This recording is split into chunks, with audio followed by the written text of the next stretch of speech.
Hello everyone, welcome back to my new another blog video. আমি আজকে আপনাদের সাথে যে ভিডিওটা শেয়ার করব সেটি হচ্ছে কই মাছ ভাজি। আজকে আমি কই মাছগুলো ভাজি করব। এই যে মাছগুলো দেখতে পাচ্ছেন, এই মাছগুলো বাসার ছাদে চাষ করা হয়েছিল। এখান থেকে দেখছেন যে মাছগুলো মারা গেছে, সেই মাছগুলো এখন ভাজি করব। যাই হোক, জানি না কি কারণে মারা গেছিল মাছগুলো। আমার মনে হয় মাছগুলো মারা যাওয়ার কারণ ছিল এখানে একটি যে হাউসের মধ্যে বেশ কিছু রকমের মাছ ছাড়া হয়েছিল, যার কারণে আসলে শিং মাছের জন্য মাছগুলো মারা যায়। তো যাই হোক, আমি এখন মাছগুলো ভাজি করবো। ভাজি করার পরে রান্না হবে।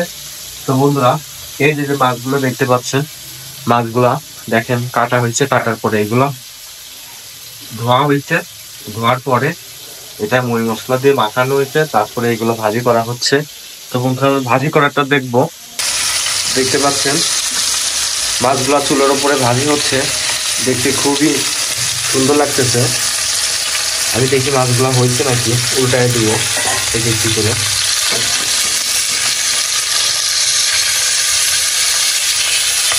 মাছগুলো উল্টে দিব।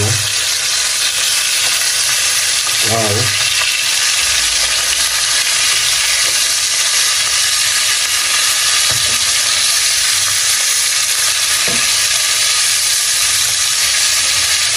দেখেন কত সুন্দর,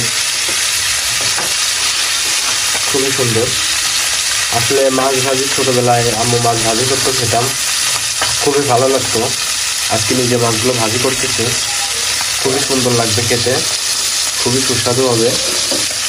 একটা দুইটা তিনটা চারটা পাঁচটা দেওয়া হয়েছে, আর এখানে হচ্ছে তিনটা আটটা। কই মাছের সাইজগুলো দেখেন। আর প্রত্যেকটি মাছের পেটের মধ্যে কিন্তু ডিম রয়েছে, দেখতে পাচ্ছেন। খুবই সুন্দর হবে।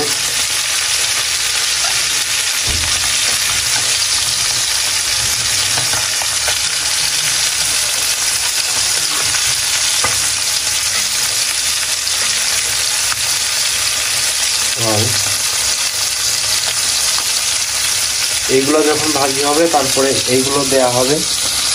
আমরা এটার জন্য অপেক্ষা করব, যেহেতু এখন কাঁচা কাঁচা রয়েছে, এখনো সম্পূর্ণ ভাজিটা হয়নি। ভাজিটা একটু কড়া করে নিব। কড়া করে নেওয়া পর্যন্ত আমরা অপেক্ষা করব।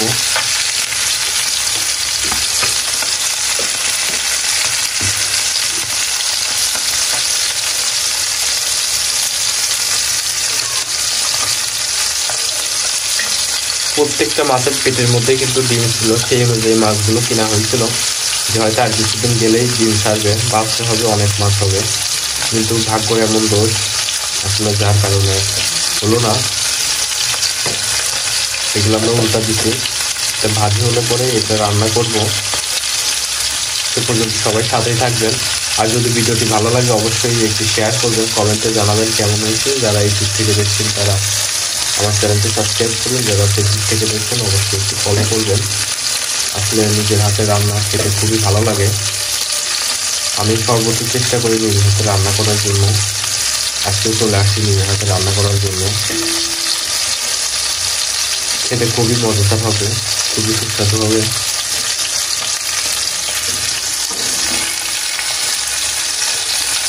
আরেকটু হবে, দেখলাম হয়েছে নাকি, তা দেখলাম না, এখন সম্পূর্ণ হয়নি। আরেকটু ভাজি হবে। আরেকটু ভাজি হলে ভালো হবে, যেটা আরেকটু ভাজি হয়নি, তাই আমরা আরেকটু রেখে দেবো এখানে।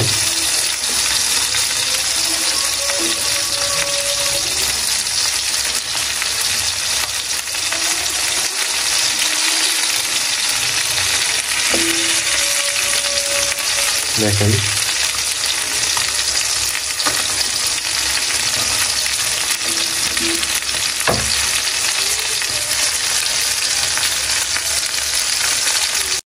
বন্ধুরা,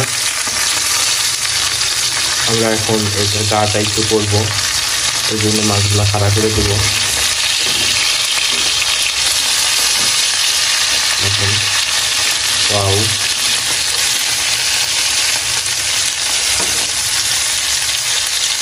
এটা খুবই ভালো লাগবে, খুবই সুস্বাদু এবং টেস্টি হবে। তো বন্ধুরা, যেহেতু একলা অনেক কাজ করতে হবে, আজকে ভিডিওটি এই পর্যন্ত। যদি ভালো লাগে অবশ্যই কমেন্টে জানাবেন, আর সবাই আমাকে সাপোর্ট করবেন। এখন বাদ বাকি মাছগুলো ভাজি করতে হবে। সবাই ভালো থাকবেন, আসসালামু আলাইকুম।